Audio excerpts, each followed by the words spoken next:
Hey VC, it's Danny. It's been quite a while. Quite a while. Apologies there. Um, my wife and I had our first child, so I'm a dad now. We had a daughter, so life's been kind of crazy, but of course, amazing. But it has detracted from my time making videos. Don't get much time alone at the house anymore. So I just thought I'd make one.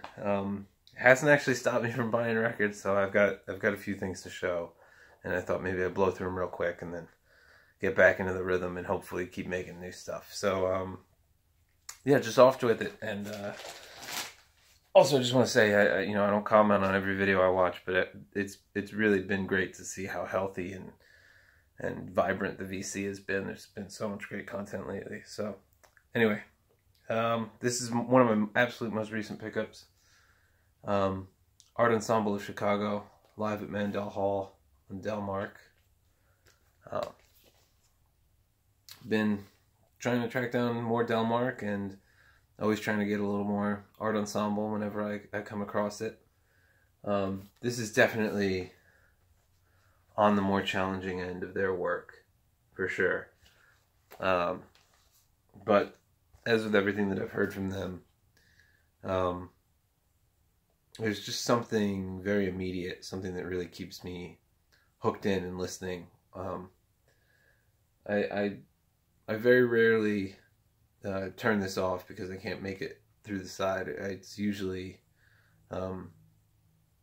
much more likely to kind of accept the challenge and keep working through it. So anyway, Art Ensemble of Chicago, live at Mandel Hall. These next two, and I guess Art Ensemble totally counts for this too, are kind of, wouldn't have known it outside of the VC. This is U-Roy, Dreading of Babylon. I believe I saw James Buttery show this, and I want to say that Roger Coleman sent it to him, but I could be misremembering. But this is Reggae on Virgin.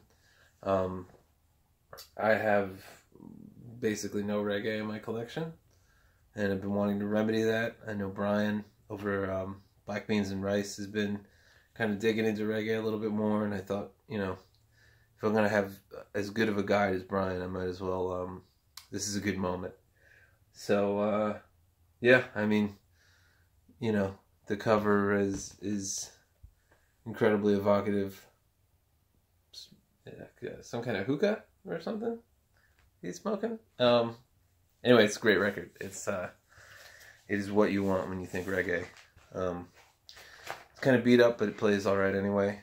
And yeah, happy to find that one.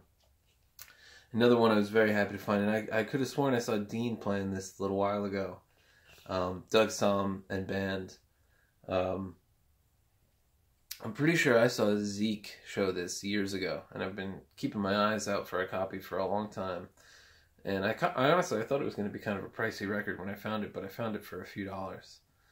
And when I brought it up to the counter, the guy at the counter just kept talking about what a fantastic record it is, and it really is. Doug Somm had just moved to Austin, Texas, apparently. This is all just from reading. I didn't know this before. When he recorded this album and he got together this incredible group, Bob Dylan, Dr. John, David Bromberg, Flaco Jimenez. I mean, it's just a studio full of incredible musicians. And the music absolutely bears that out. This just has all the life and energy of, just roll the tape and go, kind of improvisational recording, but the talent level is so high that you get absolute best of both worlds. You get improvisation and life and freedom and, kind of a wild energy, and you get mastery and craft and, it's just, there's nothing missing here. It's just a fantastic record. Highly, highly recommended. Track down a copy, and they're not that pricey even online, so worth picking up. There's another artist for me who always kind of rides that line of, high talent and some freedom in their approaches. Bonnie Prince Billy with Don McCarthy, What the Brothers Sang. This is all, they're not Everly Brothers covers necessarily, but they're all covers of songs that the Everly Brothers performed. Most of which I think were written by, yeah. Oh, there's a couple Don Everlys on here, but most of them are written by other songwriters. And it's a beautiful record. Pitchfork's review of this said that maybe if it had a fault, it was that it was too tame and too quiet. But that's what I love about it. It's not bombastic or in your face. It's just two artists with nothing but their talent to back them up, and it's a gorgeous record. And it's not going to blow your hair back. But it is really beautiful. It's really worth listening to. You know, give it a stream and see if you like it. But you know, I keep finding gem after gem in Bonnie Prince Billy's catalog to the point where I think I am gonna. It's insane, but I'm gonna try to do some type of completist endeavor. Somewhat along the same lines, but just so thrilled to have it. Found a copy of Larry John Wilson's Sojourner. Had a bit of a Sophie's Choice when I found this. I was out at Amoeba, and I just had so much budget, you know, and I have a newborn, and so I couldn't go nuts, but I had to decide between Larry John and Guy Clark. I chose Larry John because I just feel like I see his records a little bit less often. Guy Clark seemed to be a little bit more popular. And I believe this record was done right after he was married. I'm not going to get lost in the liner notes here, but there's a real sincerity to Larry John Wilson's songwriting that I find incredibly appealing. He doesn't come off like he thinks he's better than anybody or cooler than anybody, or you know, I don't know. Unafraid. You know, one of his other records is a song called "Let Me Sing My Song to You," and it's just about his desire to write a song that everybody loves, and you know, he wants to be that person who's singing a hit song for you, and it's such an earnest expression of what a singer, what his ambitions are. I just find it really charming, and his incredible baritone voice and the kind of country funk flavor that he brings to all of his music. Always happy to find some more of these. This is my first copy. All second copies I find from now on are for Headley, but track these down. His music's fantastic. They recently reissued a bunch of it, but they're kind of pricey reissues. This was another neat find. I think this is a promo, or you know, like a radio single or something. And this is Bob Dylan from the like Shot of Love era, and Shot of Love is on here, but there's an alternate version of Heart of Mine, which is one of my favorite songs from the Shot of Love record, which is a great and often overlooked record in Dylan's catalog. It is part of his gospel phase, but that music is so alive with his passion. A little promo stamp there. Of course, the camera went blurry. This was super cheap, and it's just a fun little thing to have. It's got 4 tracks on here. Some of them are alternate takes, some of them are album cuts. Yeah. Here's another music as an album I'd been kind of on the lookout for quite a while, and then I ended up finding this Japanese pressing, complete with obi. This is Roberta Flack, First Take. The biggest reason I wanted this was for her rendition of The First Time Ever I Saw Your Face, but, you know, it's 90% killer. I don't know if there's 10% filler on here, but it wasn't like the moment the needle went down, I was like, this is incredible. But by the time the record was done playing, I was like, that was incredible. And, you know, always cool to get a little obi in pristine condition.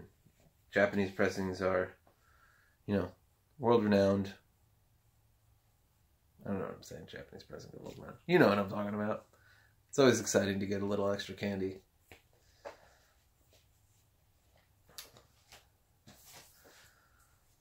There's another one. When I first joined the VC, I got a really great message from Randy over at Deadwax66. Said, if you're into the blues, check out Delmark. And I didn't have anything at that point. I have a nice small collection. It's taken me some years to find them, but I have this nice small collection of Delmark, so I was really excited to find this Magic Sam live at the Ann Arbor Blues Festival 1969 and the Alex Club Chicago 1963 to 64. It's not the greatest recording quality in the world, but it is phenomenal performances. As I grabbed it, one of the guys that worked at the store was like, "Oh, are you going to buy this?" I was about to play it. He was going to put it on for the store, but I grabbed it in time. So I wouldn't have even known it was there if I got there, 15 seconds later. Always check the new arrivals. Everything on Delmark that I have come across is fantastic. Magic Sam, I didn't know much about him until I started looking into Delmark, and everything I've seen with him performing on it or with his name on it has just been a fantastic Chicago blues record. Can't recommend everything on Delmark highly enough. Just really incredible Chicago blues. So I'm kind of ripping through these. I'm waiting for don't want the baby to wake up on me. So here's another one. Captain Beefheart and his Magic Band, the legendary A&M sessions. This has got Diddy Wah Diddy on it, which is honestly the big thing I was looking for, but I didn't want to spend $100 on a single, and this was really not too expensive at my local, and it's in nice clean condition. And I thought, $10-15 on an 80s reissue, probably better than $100 on an original single. And I picked it up, thrilled that I did. Diddy Wah Diddy, Who Do You Think You're Fooling, Moonchild, Frying Pan, Here I Am, I Always Am. So it's basically like a little EP, just of some of the earliest Beefheart recordings, and it's fantastic. It's great. The cover is kind of ugly, some crappy 80s graphic design here, but it doesn't matter. The music's fantastic, and I'm happy to have it. So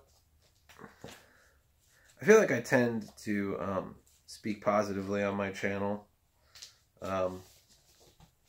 Not going out of my way to switch that around. I do like to own things that I like.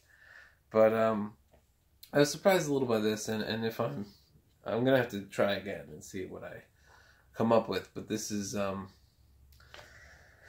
Illuminations, Alice Coltrane, Tarea Alice Coltrane, Divadip Carlos Santana. It's Alice Coltrane and Carlos Santana. I don't really have much Santana because that song he did in the 90s was everywhere with the guy from Matchbox 20, and it drove me nuts, and I just have no patience for that song. And so I've avoided Santana, and I was like, what a shame. And then I came across this Japanese pressing, beautiful Japanese pressing. And I thought, well, that's a great way to introduce myself, kind of, other than what's out in the pop culture, to Carlos Santana. But I have to say it's kind of the first Alice Coltrane record I've ever picked up that I didn't thoroughly enjoy.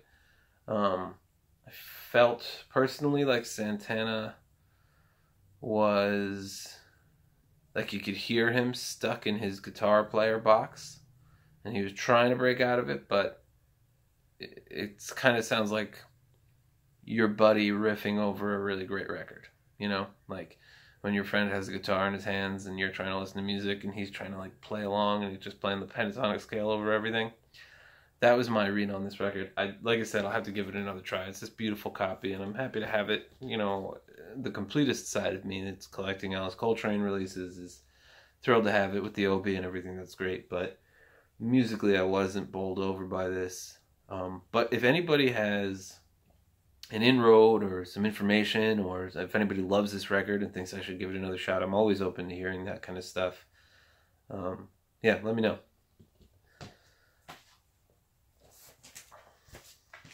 This is a nice, cheap Discogs grab, which completes part of a discography for me anyway. I don't know if you guys think about it this way, but when I feel like there are two levels of completism. One is you have all the studio albums, and the other is you have literally everything they've released. So this covers Alistair Roberts' proper studio albums for me. Not side projects, not collectives and other bands that he's worked with, but his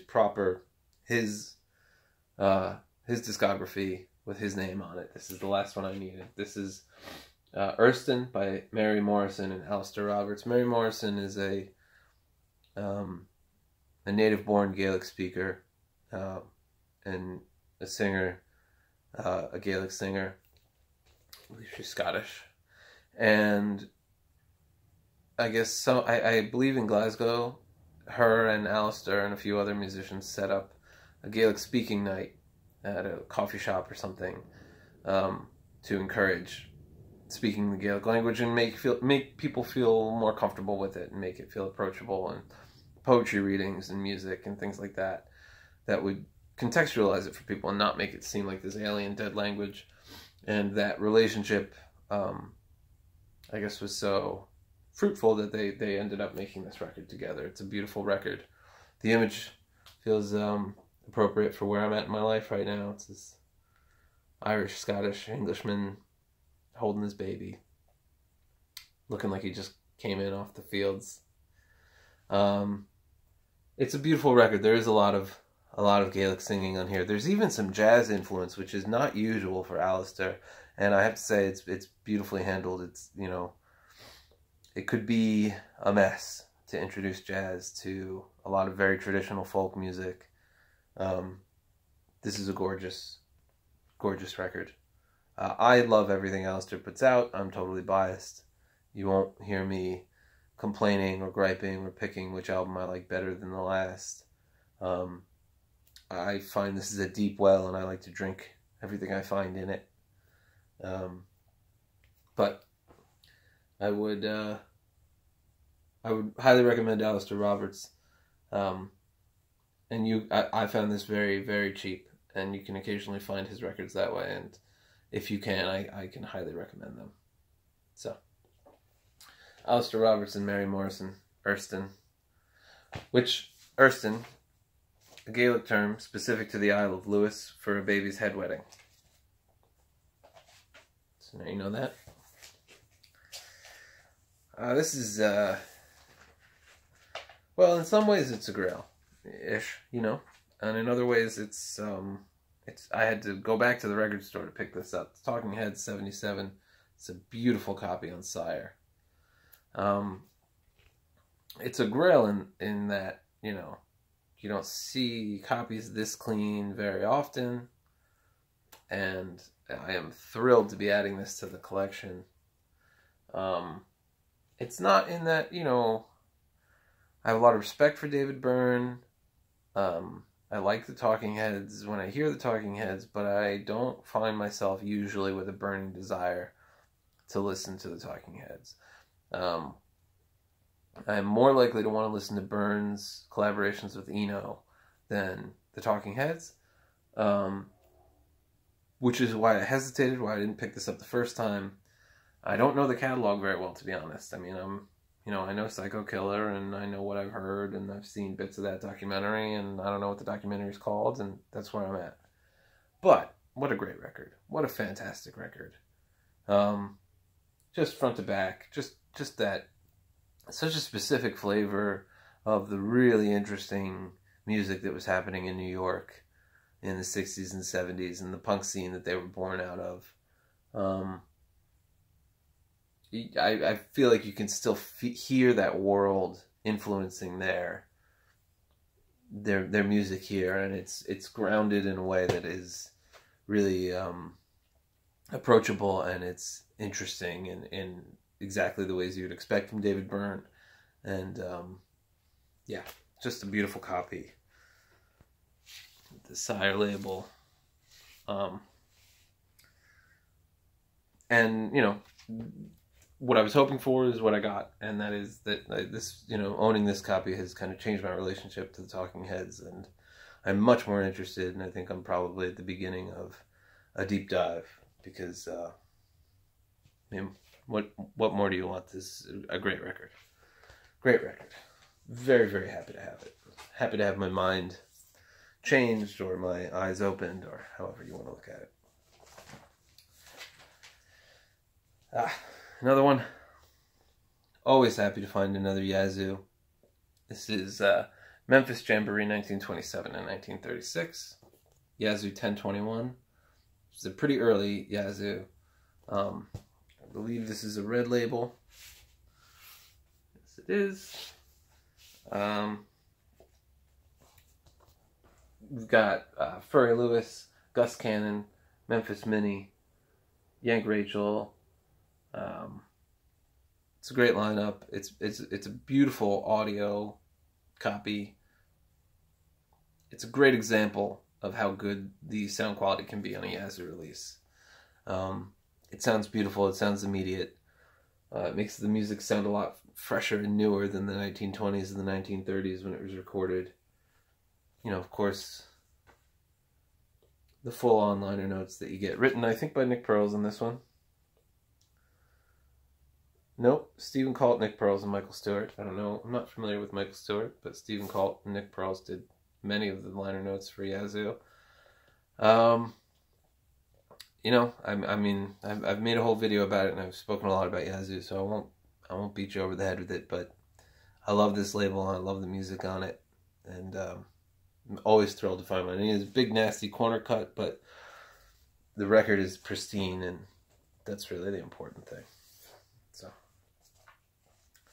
conversely, I bought this used, which I was very happy about, because it sold out before I could buy it properly. This is John Coltrane, Both Directions at Once, the deluxe edition. And so obviously I wanted this. Everybody in the VC was showing it. It's a lost Coltrane record from a really fruitful period in his career. Right before he recorded, the day before he recorded the Johnny Hartman record, I believe. And it's fantastic, and it sounds amazing, and it's great, and I'm so thrilled to have it, but it's got these shiny paper inners, and they just scuffed the hell out of the record. The record is just, it looks like you rubbed it down with a Brillo pad. But it doesn't affect the sound, and so it's really just a minor annoyance. For some reason, I really hemming and hawing on this. You hear here and there that it's maybe not essential, or not, the heights of what Coltrane really reached, and that gave me pause a bit, and I left it in the record store a couple times before I actually picked it up the third time. But bringing it home, I'm so happy that I did, and Coltrane's worst day is better than a lot of people's best day. And so even if it may not be the absolute height of his powers, or maybe it's not the highest heights that he's ever reached, but he's certainly at the height of his powers. And so it's absolutely worth listening to. And I'm really thrilled to have picked it up. All right, last one. This is the kind of thing, been looking for something by this band for a really long time. It does not turn up very often, and for it to turn up this way has been really exciting. Really, really, really happy to have gotten this. This is the Buzzcocks, Singles Going Steady. It's a compilation of singles. It's a promo copy. It's in beautiful condition. I'm fairly certain that it is a first pressing. And a US pressing, I'm pretty sure. But the single cover's in there. What do I get? I Don't Mind, Ever Fallen in Love. It's just, it's great. It's more than I would have hoped for,